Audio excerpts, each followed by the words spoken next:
इस्लामाबाद में तकरीब के खिताब कंदे सुप्रीम कोर्ट के चीफ जस्टिस साकिब निसार चयो त मुल्क की बका कानून जी हुक्मरानी में आहे। खेनि कंहिं सां बि टकराव नाहे करणो, मुआशरे मां नाइंसाफ़ियुनि जे ख़ात्मे जी शुरूआत करे छॾी आहे। हुन चयो त संदन कोशिश आहे त माण्हुनि खे तकिड़ो ऐं सस्तो इंसाफ़ फराहम कयो वञे। हम पूरी कोशिश कर रहे हैं कि इंशाअल्लाह ताला लोगों को जल्द और अच्छा और सस्ता इंसाफ मिले।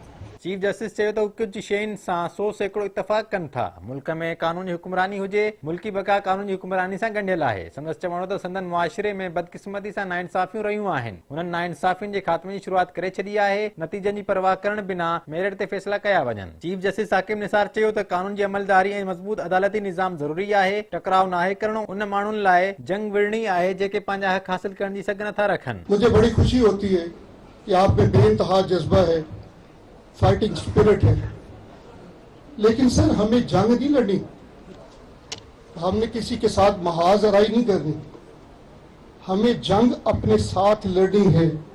हमें जंग लड़नी है उन लोगों के लिए जिनकी अनफॉर्चुनेटली इस्तात नहीं है अपने हकूक हासिल करने। संदसि चवणो हो त अदलिया जी कारकर्दगी 1 साल पहिरें जी भेट में बेहतर आहे। साफ़ पाणी ऐं सस्ते इंसाफ़ जहिड़ा मसला उहे सभु संदन कोशिशूं ऐं जदोजहद आहे। बदकिस्मती सां हू पंहिंजे मक़सद तां हटी विया, पर अञा वक़्तु आहे इंसानी हक़नि सां वास्तो रखंदड़ वकील मसला हल करण में साथ ॾियनि। चीफ जस्टिस चए थो हू मुआशरे जी लानत ख़िलाफ़ जंग लड़ी रहियो आहे। उहो सभु संदसि फर्ज़ में शामिल आहे। हू कंहिं ते थोरो न पियो करे। हिन वक़्तु ताईं 43 रेफरेंस उकलाए चुका आहियूं। हू वाइदो करे थो त जून ताईं समूरा रेफरेंस उकलाया वेंदा। 43 रेफरेंस गालिबन हम ऑलरेडी डिस्पोज ऑफ कर चुके हैं। कुछ इंटेंशन रेफरेंसेस हमारे पास पेंडिंग है।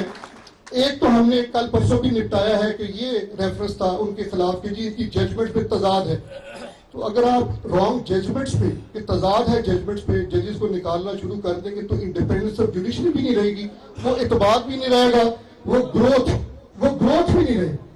लेकिन अगर कोई रेफरेंस ऐसे हैं तो मैं आपको एक अर्ज करूं कि इंशाल्लाह नजीर, ये मैं वादा करके जा रहा हूं आपसे, लेकिन डेट का शायद मैं एक हतमी डेट आपको नहीं दे सकता।